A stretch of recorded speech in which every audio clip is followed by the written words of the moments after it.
Comment il va? Eh ben écoute, ça va. T'as passé Et un toi? bon week-end? Ah, eh ben oui. Et toi alors? Oh, tranquille, tranquille. Il y a eu mieux, mais on a quand même bien performé quand même sur le Telegram. Ouais. Bon, en tout cas, bienvenue chez les Tonton Crypto. Ravi de vous retrouver. Toujours mon Julien pour les fondamentaux. Et Alex, côté technique, on est ravi de vous retrouver. Donc toujours le petit pouce bleu, on va pas vous bassiner. Les abonnements. Les abonnements. Ouais, je la fais le petite mendiant. cloche. Ça Voilà, nous aide bref. beaucoup, on est mieux référencé comme tu le dis, et vous ne raterez rien. On voit quoi cette semaine, mon cher Julien? Alors, cette semaine, on voulait vous parler de plusieurs pépites. Ce qu'on a décidé, c'est de vous donner un outil très très utile qui va vous permettre de pouvoir dénicher ce Ah ouais, qui vous toi, intéresse. tu fais, je vous donne pas le poisson, mais je vous donne la canne à pêche pour pêcher le Voilà, poisson. ouais. C'est ça? Exactement, Ah ouais. exactement. Alors après, qu'est-ce que ça suit par quoi? Alt season, on en est là? Ça se précise ou pas? Nous, on vous l'avait un petit peu annoncé avant. Il faut que le Bitcoin se calme un peu, mais est-ce qu'on a envie réellement qu'il se calme? Non plus. Voilà, Bon, ça c'est la question existentielle. et on va regarder s'il faut vendre ou pas vendre ces Bitcoins, puisqu'il est en On pleine. arrive sur des niveaux, on va dire, élevés, quasi ATH. Ouais, quasi ATH. Ouais, clair, ouais. hein. On va vous présenter les plus, les moins. Vous ferez votre petite tambouille. On vous donnera bien sûr notre avis, puisque Exactement. comme à chaque fois, on se mouille chez les tontons. Eh ben c'est parti.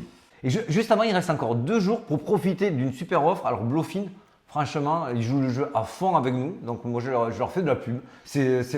Notez que c'est la première fois que nous, on se mouille comme ça parce qu'ils nous en rendent beaucoup. Nous, on le rend à la commune, donc tout le monde est gagnant. Donc on fait de la pub. Et oui, ils font 10% encore de cashback si vous déposez et 80 balles si tu trades. Les volumes sont hyper accessibles. Voilà, ça c'est fait, c'est dit. Eh ben, ouais. Et ceux qui veulent nous suivre de manière plus quotidienne, vous avez nos télégrammes, le privé, le pas privé, comment nous rejoindre. Tout est expliqué, même une vidéo pour les débutants qui veulent se mettre au trading. Voilà, Tout moi ça. vous avez tout en un truc. Merci Linktree et merci Merci à au celui qui nous l'a lieutenant. fait. Ouais. Voilà, merci à lui. Dr Snake, petit bisou, le R, tout ça, vous reconnaîtrez. Bisous à vous tous. Allez, on attaque la semaine. Allez, c'est parti. Mon Bon, Dieu. mon Dieu. Mon Dieu. Alors, ça faisait longtemps, oui et non, parce que c'est vrai que ça fait quelques temps qu'on voit quand même un peu de vert.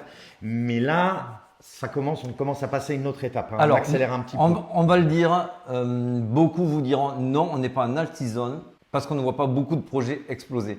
Je suis désolé quand vous voyez ça et qu'on enchaîne ça depuis un certain temps.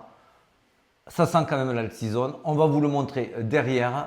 Pourquoi? Il y a des indicateurs qui vous disent que c'est l'alt-season et d'autres qui vous disent que ce n'est pas l'alt-season. Et c'est vrai que là, on voit en plus, là, c'est les mêmes coins qui explosent. Hein, Floki, Bonk, Pepe, Doge. Shib. Bref, Voilà. voilà. Donc, c'est même pour ça que d'ailleurs, Vitalik a dit ne pénalisez pas les vrais gros Les gros projets. projets. Quoi, hein, voilà. Mais en tout cas, bravo.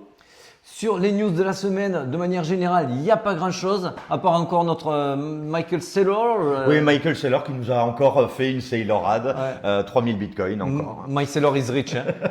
Oui, parce que c'est vrai que d'acheter 3000 bitcoins Ah ouais. à plus de 65 000 ou 64 000. Le mec, quand il s'ennuie dans le week-end, il fait bye. Ouais, et puis Allez, bye. voilà, hein, donc il en est à 193 000, donc c'est pas mal. Et sinon, il n'y avait pas grand chose.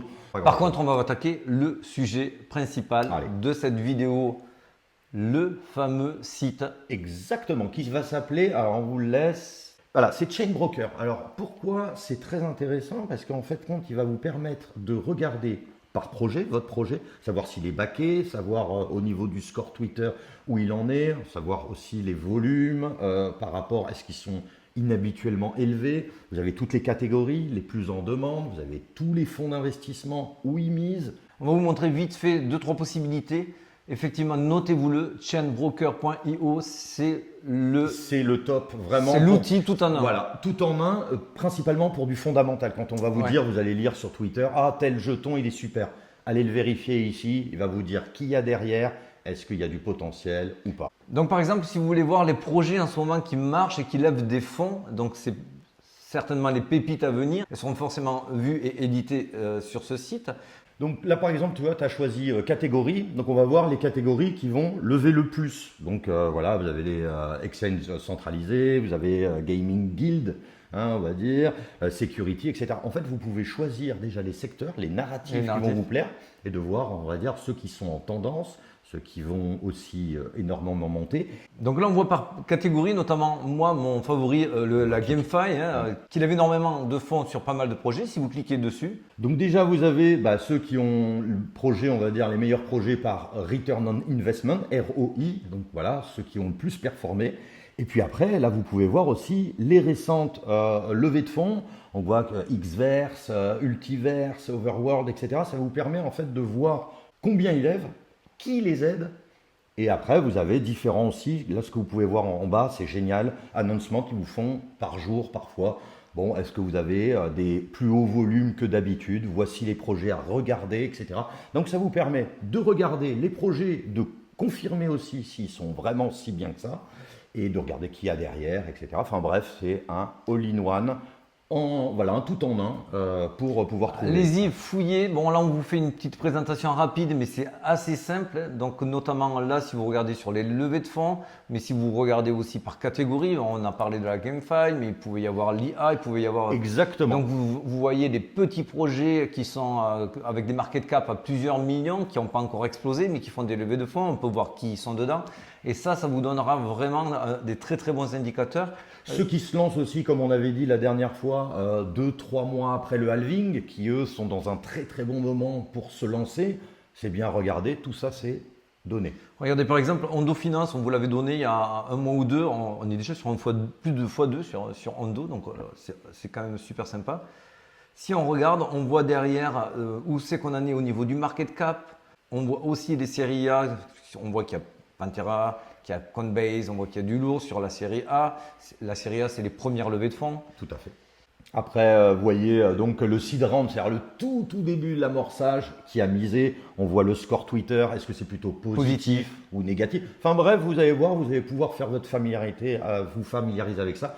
On serait ravis de voir aussi en commentaire vos petits projets que vous avez trouvés qui sont intéressants. Ça vous permettra aussi, quand vous avez un bac où vous avez beaucoup trop de jetons, d'aller voir où c'est que vous en êtes sur votre jeton. S'il a un bon indice Twitter, ça veut dire est-ce qu'on parle encore du projet ou pas? Est-ce qu'il y a de la levée de fonds? Est-ce qu'il y a de l'activité? Tout ça, ça va vous permettre vraiment d'avoir un visuel élargi, de vous détecter aussi les pépites. C'est pour ça qu'on vous le redonne. Chainbroker.io. Voilà, un ravi en tout cas de les pousser, c'est des super gars. Allez, rapide, Litecoin Market Cap. Ah ben il a repris. Voilà, donc ça y est, on est sur l'objectif et on vous en parle depuis maintenant plus de mois. On y est en plein.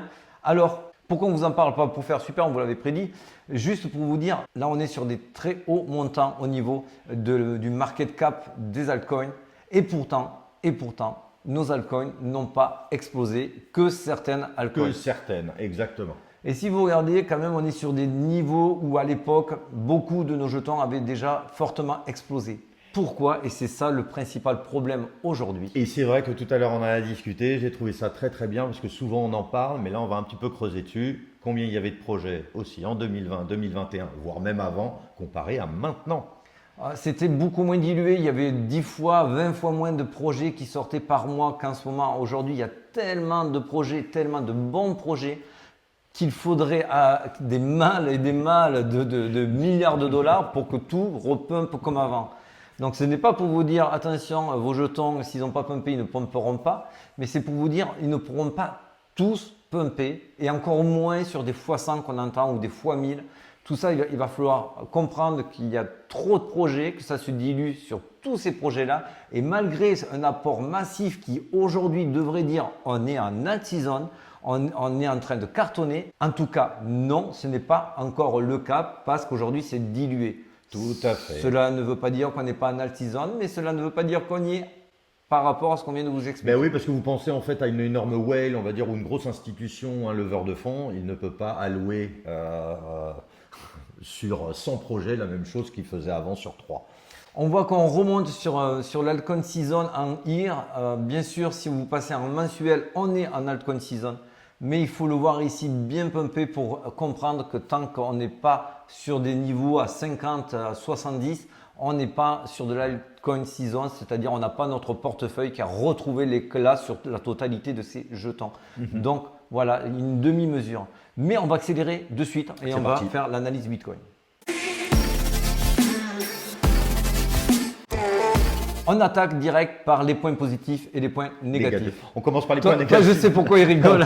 Parce qu'il est en train de regarder le cours du Bitcoin en direct. Je lui dis, fais pas ça, on va y venir. Bon, comme souvent, hein, le lundi, on doit porter chance. Je pense. Ouais, exactement. Allez, rapidement, on n'aime pas voir l'extrême grid trop longtemps, au-dessus des 75. Voilà, on n'y restera pas des mois dedans. Bien sûr, sur un bull run, on peut y rester plusieurs semaines. En tout cas, sachez qu'il y aura forcément des yo-yo et ils feront mal pour faire baisser cet indice de confiance qui est trop haut. Tout à fait. Ça, il faut vraiment le regarder parce que c'est vrai que c'est la cupidité, on va dire, des gens en général. Ah ouais, quand même. Autre chose, voilà, mais oui, encore une bougie verte, hein. C'est comme ça. Autre chose, on est très élevé sur les fundings. En revanche, c'est peut-être pas aussi négatif qu'on pourrait l'entendre parce que des fundings qui sont explosés peuvent baisser par eux-mêmes si on commence à rentrer sur un range et si on commence à tirer aussi des shorters qui viendront faire baisser ce niveau de funding. En tout cas, oui, il est élevé, oui, il y aura du yo-yo, on n'est pas dupe, donc forcément, il y aura toujours ces fameux flash crash, des petites balayettes. Exactement, hein. Et puis souvenez-vous de là où on vient quand même. Quand même. Mais les points positifs, vous voyez les points négatifs, on n'en a pas trouvé beaucoup, c'était vraiment les essentiels qu'on vous donne maintenant. Les points positifs, et alors là, il y en a... J'en ai un wagon voilà, pour toi. il y en a beaucoup. Bon, on vous le dit depuis à peu près plusieurs reprises, plusieurs semaines. C'est vrai qu'on voit un intérêt toujours aussi bas. Je ne sais pas si vous avez fait le test, vous nous direz aussi. C'est vrai que moi j'ai des copains qui m'appellent et qui me disent, je leur dis, est-ce que tu as entendu parler du Bitcoin? Il n'y a pas de Bitcoin. On est sur l'ATH. Et personne n'en parle. Voilà, alors ça, c'est vrai qu'on en a parlé ensemble. Je trouve ça. Regardez, comparé au dernier bull run, on est 4 fois moins. Mais 4 fois moins et on est plus bas que sur des pics de bear market. Alors, ouais, inexplicable. C'est vrai que c'est incroyable. Donc pour nous, rien que sur ce fait-là, rien que ça, on se dit, il y a encore des choses à venir. Parce que s'il voulait nous cueillir, il l'aurait déjà fait. Vous auriez vu les médias, oh là là, ça va à 500 000. On commence à le voir, mais c'est pas non plus. Là, tout ce qui va suivre, on va faire très rapidement. Vous ferez votre propre recherche parce qu'on ne peut pas faire trop long. Le MVRV Z-Score, pour résumer, ça donne le prix. Est-ce qu'il est surévalué ou sous-évalué? Là, aujourd'hui, on voit bien qu'on est très en dessous de la surévaluation qui se rapprocherait de la zone rouge. On est plus proche de la zone verte, ce qui est quand même dingue au niveau de prix d'aujourd'hui. C'est vrai. Si on regarde aussi, ça c'est un autre indicateur on-chain, parce que là on est sur du on-chain, on voit qu'on se rapproche de la zone rouge pour les holders qui sont en bénéfice. Voilà, on commence à arriver bientôt, mais on n'y est pas encore. Mais on n'y est pas, il y a encore de la marge et ça peut aller très très vite. Est-ce que l'argent continue de rentrer? Oui. Voilà. On va bientôt passer les 100 milliards. C'est quand même pas mal. Hein. C'est beau, c'est beau. Alors, autre point, alors ça c'est le DXY, le dollar index. Pourquoi on vous en parle? Parce que c'est tout simplement l'opposé. Il fait l'opposé du cours du Bitcoin, tout simplement parce que le Bitcoin étant adossé au dollar, si le dollar baisse, ça apprécie le Bitcoin. C'est inversement. C'est une histoire de mécanique. Ouais. Et on voit, alors là on est en weekly, on voit que à chaque fois qu'on tape cette trendline pour redescendre, donc ça veut dire que le cours du dollar baisse, on a systématiquement une hausse derrière du Bitcoin. On le voit sur ce premier impact, on voit que ça monte derrière. Ici, un impact, ça monte derrière. Là, on vient de faire un impact. Si effectivement on est rejeté comme les deux autres fois vers le sud, ça va encore accélérer cette hausse. Donc, ça reste encore un autre point positif. Exactement. Et n'oubliez pas que ça, c'est vraiment extrêmement regardé par les plus grandes banques, les institutions, etc. Ça permet d'arbitrer leur gros portefeuille, enfin leur argent. On arrive maintenant sur le Greenwich. Alors là aussi, on vous en a parlé il y a un certain temps. On vous avait dit, on vous fera une mise à jour quand on commencera à sentir l'odeur des pneus brûlés. Je ne la sens pas, l'odeur de pneus brûlés. Et voilà. Pourtant, on est quasiment en discovery. Vous voyez, on est ici sur la bande haute, assez loin. On n'a toujours pas d'indicateur sell. Cet indicateur, pour l'instant, il a toujours fait de très très bons résultats. Donc, on est encore confiant sur cette potentielle hausse. Et pour moi, les points essentiels sont les derniers. Ah oui, alors ça, on le dit, ça fait longtemps. En tout cas, c'est pas pour dire, on vous l'avait dit, mais c'est juste de dire, ça commence à être vraiment, vraiment critique. En dessous de 10%, on dit, c'est chaotique. On est sur les réserves dans les exchanges de Bitcoin. Il y a quasiment Les caisses sont vides. Les caisses sont vides, il n'y a plus rien. Donc forcément, qu'est-ce qui peut se passer? Un choc de demande. Il reste peu de bitcoin. C'est un petit peu comme si je vous disais, il me reste un peu d'or dans C'est la poche. l'offre et la demande. L'offre et la demande. Voilà, qui en Aujourd'hui, vaut, ouais. les ETF vampirisent le peu qui reste et les brokers ou les market makers qui, eux, font onduler le prix, qui même peuvent faire cracher réellement le prix, ont une marge de manœuvre plus faible chaque jour, quasiment historiquement faible. Qui n'était pas lors des cycles précédents. Non. C'est pour ça qu'on souvent on dit les cycles se répètent. Potentiellement, oui, c'est vrai qu'en finance. Mais là, c'est différent de certaines périodes où il y avait 50% en réserve. Bon, on peut. Pour forcément... faire cracher un prix, il faut qu'il y ait des personnes qui ont l'intention de balancer quelques poignées. Alors quand on dit quelques poignées, c'est des milliers et des milliers de bitcoins pour le faire tomber le prix. Et ces personnes-là ne les ont pas en main et les peu qu'elles ont en stock, quand elles voient le prix monter comme cela, ne sont pas tentées de jouer avec le cours. Ils se disent, si aujourd'hui on essaye de faire un dump, c'est les ETF qui vont nous les absorber, on les retrouvera plus. Donc il n'y a plus personne qui fait rien et il y a les ETF, nos chers ETF qui continuent à grappiller, même si c'est vrai qu'il y en a certains qui ont pris des profits, certains retail à 60 000, on voit que ça continue. On vous le redit, bien sûr, il y aura des flash crash parce que c'est des histoires, des élastiques qui cassent quand il y a trop de levier. Donc ça, il y aura tout le temps, c'est des respirations. Mais aujourd'hui, tant qu'il n'y a pas de mauvaises nouvelles, de Black Swan, quelque chose qui pourrait fortement inverser la tendance, je ne vois pas, avec les datas que j'ai sous les yeux, comment ça peut naturellement baisser à 30 000 aujourd'hui. Ce n'est pas possible. Voilà, et là on est sur du court terme aussi. Pourquoi on est confiant sur le court terme? Parce qu'aujourd'hui, les whales achètent, les retails vendent. Bon, voilà. Là, tout est dit, là, mais c'est dit. Tout est dit. Hein. Les retails ont peur de se faire cracher. Exact. Ils ont peur du gros dump. Donc, ils se disent, c'est bon, j'ai pris des profits. C'est pas idiot, attention, hein, de prendre du profit, c'est pas idiot. Il faut toujours se payer, bien sûr. Ça, c'est une évidence. En revanche, ne tombez pas dans le panneau de c'est sûr, on n'ira pas plus haut, donc je vends tout et je rachète plus bas. Parce que là, les whales ne nous donnent absolument pas l'impression de vouloir faire ça. Aujourd'hui, les whales veulent encore faire une hausse en escalier, vous laisser à la ramasse derrière, vous faire croire que c'est déjà bien ce que vous avez pris, contentez-vous de cela. Moi, aujourd'hui, je pense que ça peut aller bien plus haut Et c'est vrai que c'est toujours la technique de Wyckoff, la fameuse, qui, eux, les grosses institutions sont patientes. Et ce qu'elles essaient de faire, c'est de jouer sur nos émotions, donc sur l'émotion des retail. Voilà. Les retail, aujourd'hui, eux, se posent beaucoup de questions. Les whales, beaucoup moins. Effectivement, on a un énorme... alors, c'est toi qui m'en avais parlé. Ouais, alors à 69 000, vous nous direz si vous avez vu cette news, 670 millions de shorts prêts à être liquidés. Donc si vous voyez les 69, il ne serait pas impossible de tout de suite, on part bien plus haut puisqu'il y a quand même 670 alors, millions. je crois qu'il y a plus de 1 milliard 100 à 61 000. Donc, il peut y avoir encore ce jeu de yo-yo. Mais aujourd'hui, pour moi, toutes les données sont quand même bullish. Je ne peux pas dire autrement. Je n'ai aucune information qui me fait dire à l'inverse. Attention, on le redit, chaque jour, on nous rapproche d'un retracement. Ce retracement, pour moi, n'est pas un renversement de tendance. Pour nous, on est haussier. Vu le nombre qu'on est, on est trop peu.